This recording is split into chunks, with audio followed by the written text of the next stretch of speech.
breathing right now. He's, oh my goodness, but it's something he, oh, for God's sakes, Merlin. But yeah, he's just kind of chilling, being an absolute terror. Merlin.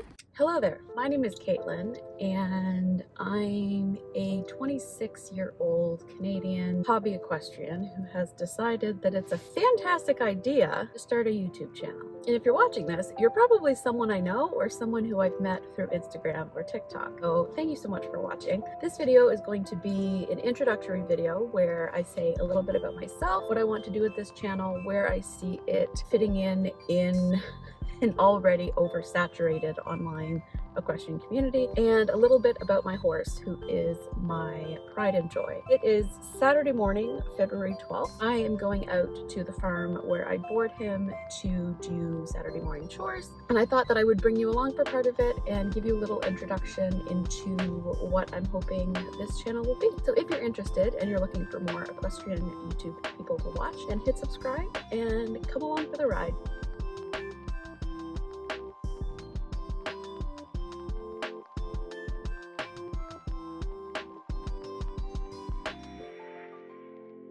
So a little bit about me.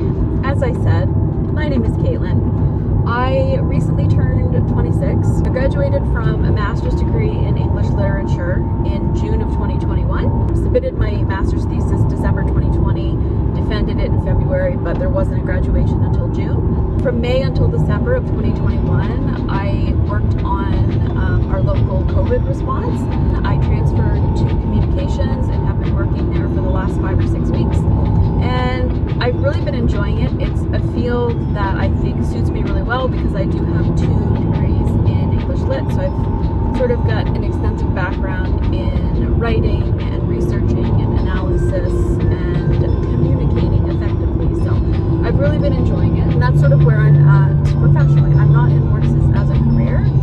It's very much a hobby. I live and work in the city and drive 35 to 40 minutes every time I want to go out to the barn to see my horse, which some people might not enjoy, but sometimes that's just the reality of being an equestrian and living in a city. For me, there are some barns that would be a bit closer, but the cost is either way too high or the quality of life that he would get there is just not the type of quality of life that I want him to enjoy. So he's a little bit farther out of the city, but he has access to acres upon acres of beautiful pasture, wonderful friends, and he's just living his best possible life.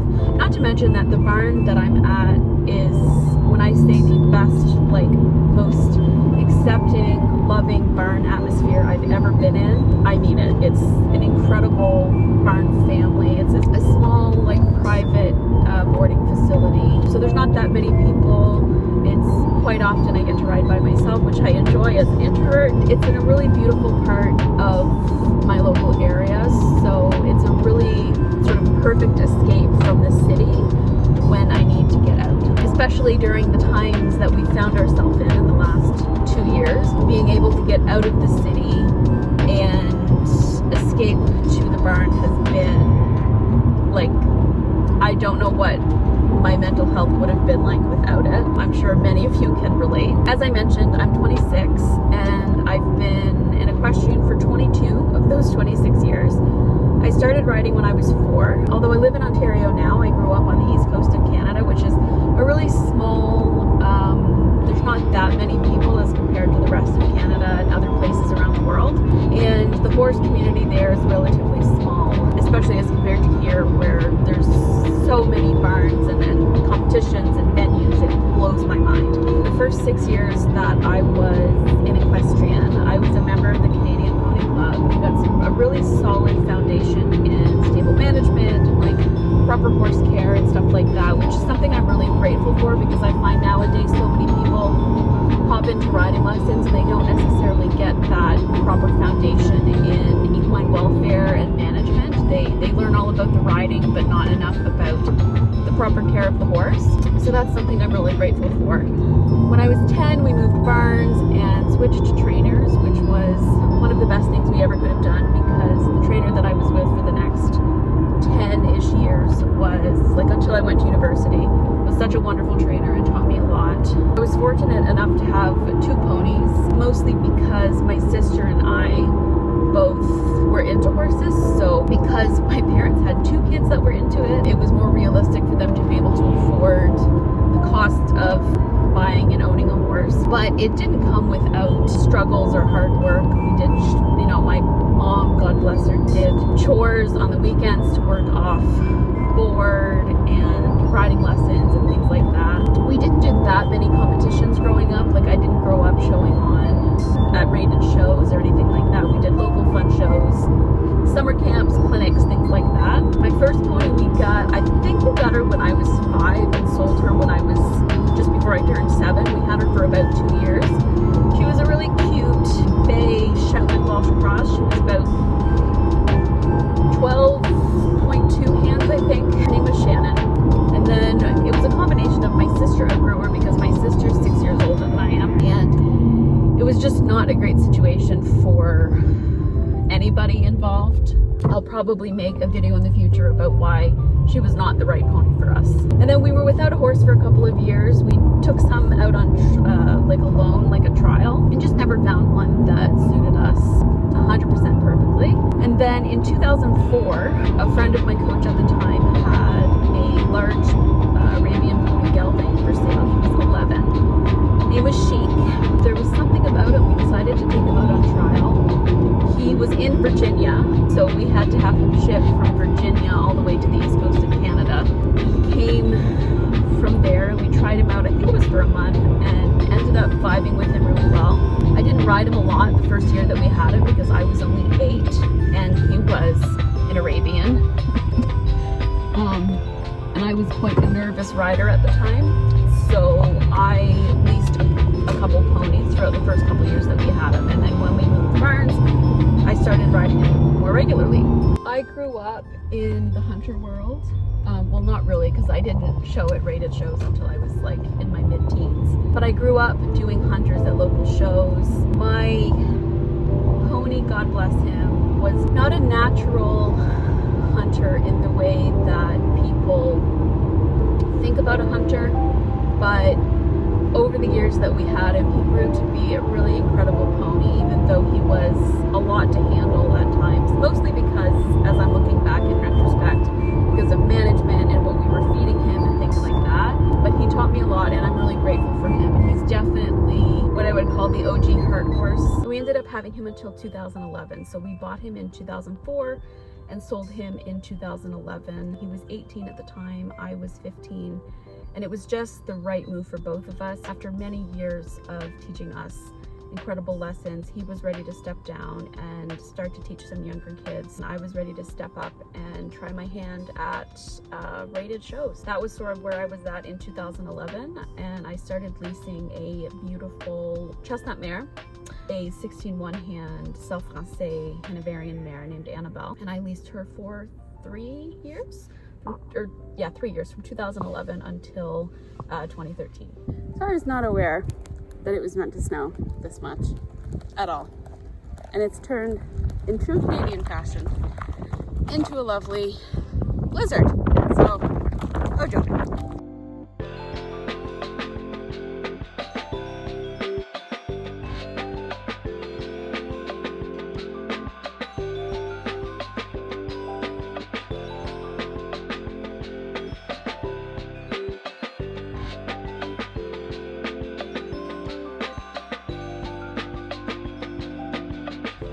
Him, the snow monster himself, but more about him later. So it is much later and much colder. I've ridden a horse, packed some stalls, fed horses, done a lot of stuff. This is Merlin. He is the #1 boy. Where did I leave off?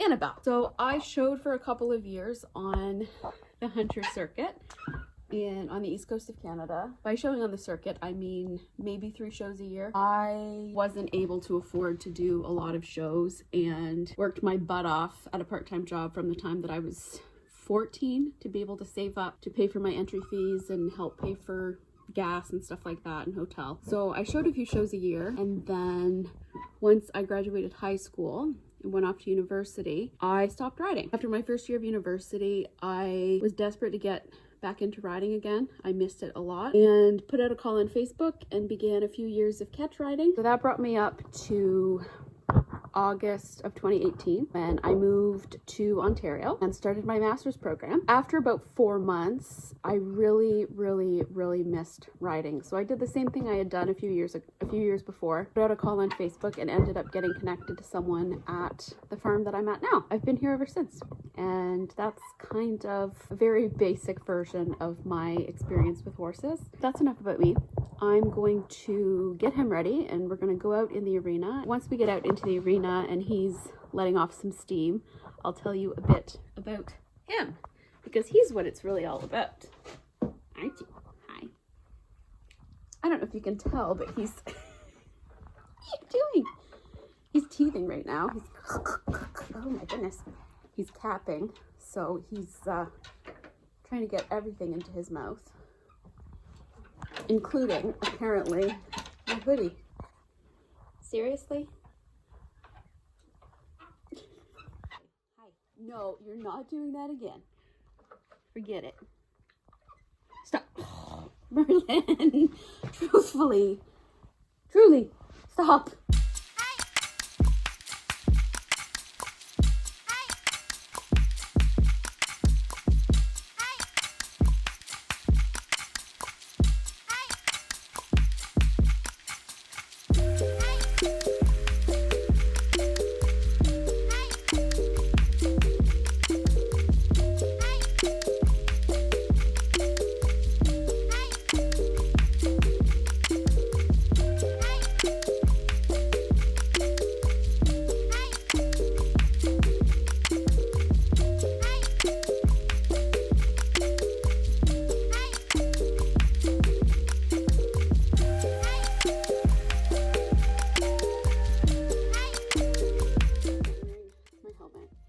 Even though I trust him a lot, anytime I do something like long lining or lunging, anything like that, I wear a helmet because he is a young horse. He's not even 3 yet. He's going to be 3 in June.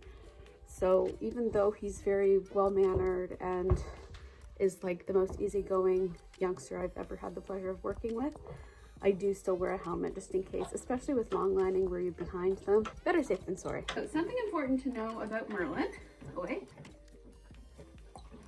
is that for the last year or so, he has been trained primarily using positive reinforcement or clicker training. Any sort of under saddle prep stuff that he's done, long lining, lunging, things like that, that has been done traditionally using pressure and release. Pretty much everything else, pose training, trick training, bridling, when I first started putting the saddle on, everything like that has been done using positive reinforcement. And that is going to be one of the main features of this channel. Is I really want to try and create a space where I advocate. So as you can tell, he's still very much a baby. I really want to try to have a space where I advocate for humane, science-based horse training. I guess you could say I train with combined reinforcement, which is a combination of positive and negative reinforcement. So I discovered positive reinforcement about a year ago. You are so goofy. See, it's so funny. He knows that he doesn't get treats when he's in my space, so he has his head where he's supposed to be, but he's turning it. What? Can you smile? Oh, your big boy teeth are coming in. Now, Merlin was gelded quite late and was having to deal with his emerging stud behaviors like nipping and biting in a way that I didn't like. I was needing to use a stud chain and things that I had never really agreed with, but just did because that's what was done. I started looking into ways to positively manage those behaviors and stumbled upon positive reinforcement. And I've never really looked back. It's an incredible tool to have sort of in my pocket to be able to teach him new things. He normally isn't so intense about mugginess, but he is capping at the moment, which basically means that his adult teeth are coming in, which is why, as you can tell, I'm putting his bridle on. This is a Micklem multi-bridle, and it doesn't have a bit. A few weeks ago, was going through some issues with bridling, and I realized that he was uncomfortable. Normally, I would use this handy lunge contraption to put on either side of the bit. That's not going to work because we're only going for a little walk to the arena. We're just going to flip the rope right here.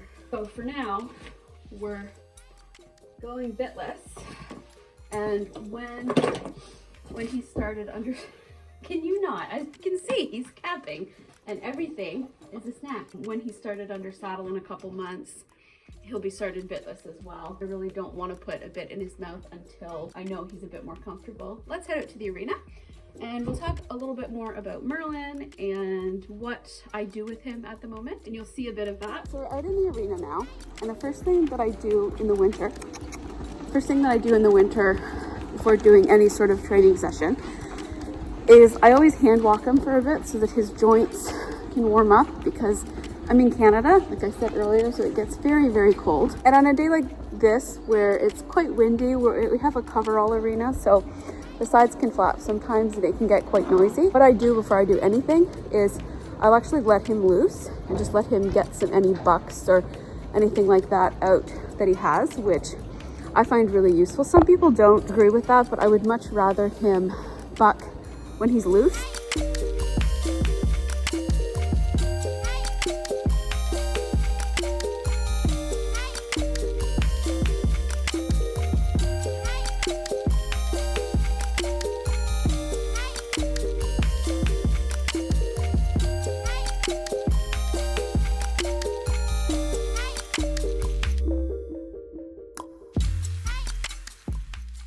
I guess while I do this, I can tell you a little bit about Merlin.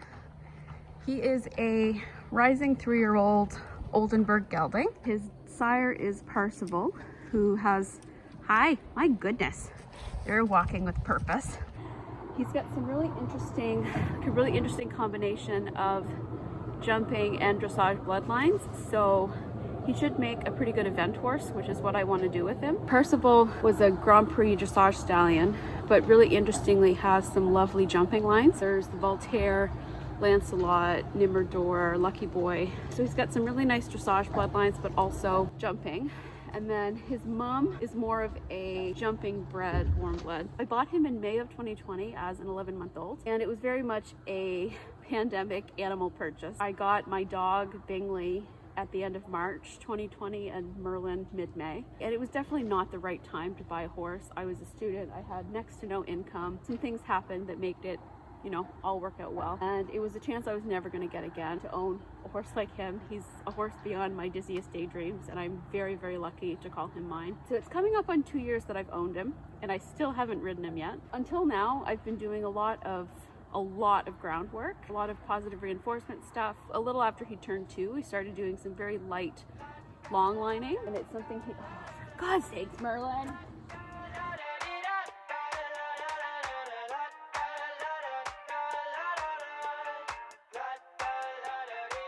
I got my head out the sunroof, I'm blasting our favorite tunes. I only got one thing on my mind. You got me stuck on the thought of you. You're making me feel brand new. You're more than a sunshine in my eyes. You got those pretty eyes in your head. You're in a shit disturbing mood, aren't you? So he has been doing some very light long lining. Probably he's done walk trot and he's done 1 canter on the long lines.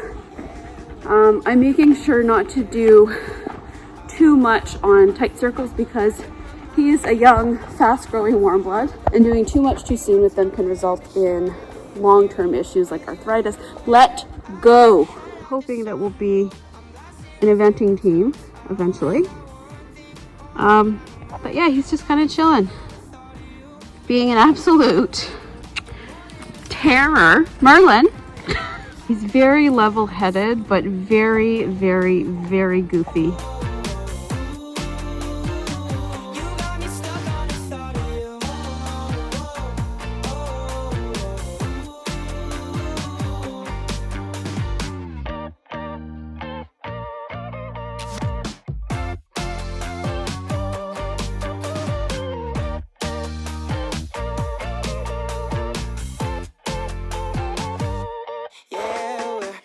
driving down the freeway at night. I only got one thing in the back of my mind. I'm feeling like this might be my time to shine with you, with you, with you. I got my head out the sunroof, I'm blasting our favorite tunes. I only got one thing on. So that's it for Mr. Merlin today. All things considering, he hadn't been long lined in like nearly 3 months. He was a very good boy, like very, very good boy. I'm gonna put him back out with his friends.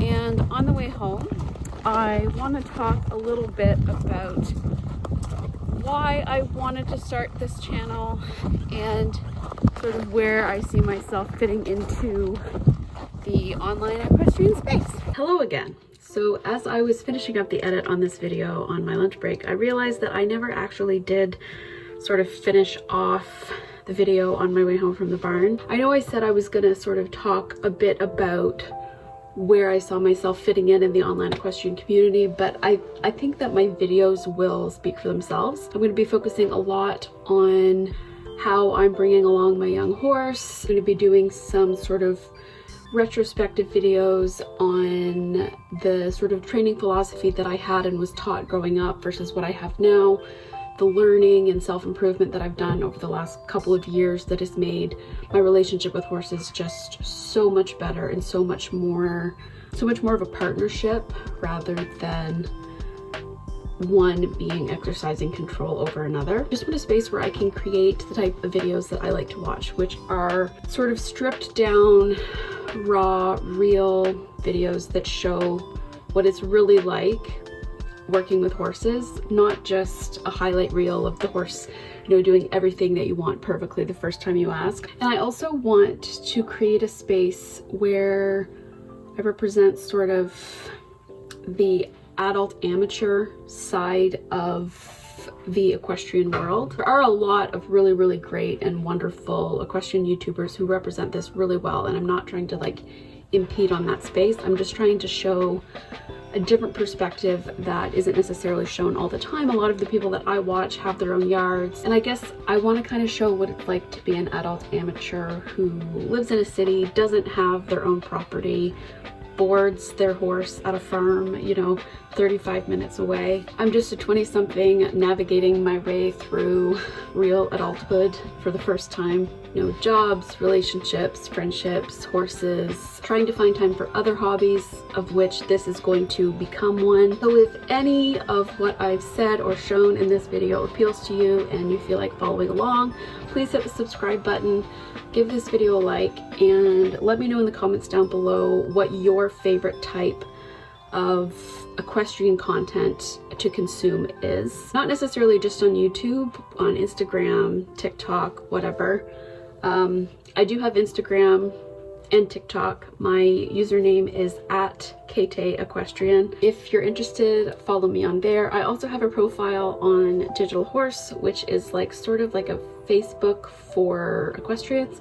I'll link that down below as well. Add me on there. I've made some wonderful connections through Digital Horse as well. Yeah, let's connect and have some wonderful conversations and create a safe space where judgment is not tolerated. I will end this video just by saying that this is not going to be a space where I allow negativity to reign. I have a wonderful trainer. I have 22 years experience in the horse industry. I do extensive reading of scientific studies and, you know, accredited books to widen my knowledge of horses and equine science. So I am not interested in any criticism or commentary down in the comments. This sort of policy that I have applies across all of my social media platforms. The same thing on my Instagram and on my TikTok. If there's negativity, it will be deleted because that's not what I'm in the horse world for. And the online horse space can be so negative anyway that I want to try to create a tiny corner of the internet where we can just all be kind to one another and sort of revel in our love of horses. After all, that's why we started being equestrians, was for the love of the animal. I hope you're having a wonderful day wherever you are, and I will see you next time. I'm going to be posting every Monday at 4 p.m. Eastern Standard Time. Bye! My God, there's going to be so much footage that I have to edit through of me just driving, waiting for the road to get smooth enough so that it doesn't do that.